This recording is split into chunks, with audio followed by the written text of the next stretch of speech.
家风情 Learn about another voice and culture of Taiwan with We Love Hakka. 现在就让我们一起加入客家风情每日一课语。Hey, what's up? It's time for Daily Hakka here on ICRT. Hello， 大家好，我是 Alice 彭。Hello， 你好，大家好，我是 Josephine。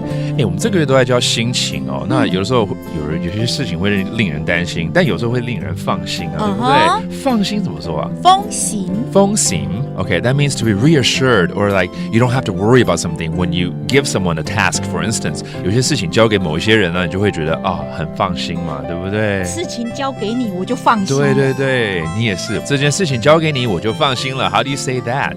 呀，件事情交俾你。呀，件事情交俾你。我就放心呗。我就放心嘞。Okay, that means if I hand this over to you, I feel reassured.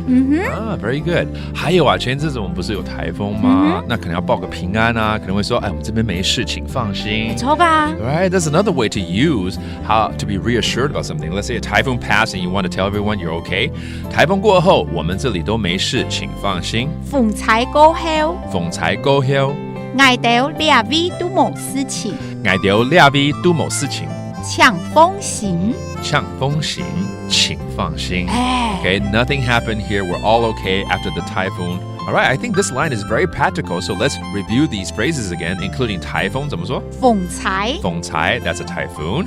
And nothing happened. Everything's okay. 沒事。冇事情。冇事情。And then finally, reassured or don't worry. 放心。放心。放心。And there you have it. Knowing how to use some of these adjectives in Hakka. Thank you for listening. 什麼大家？漢字say 張來了。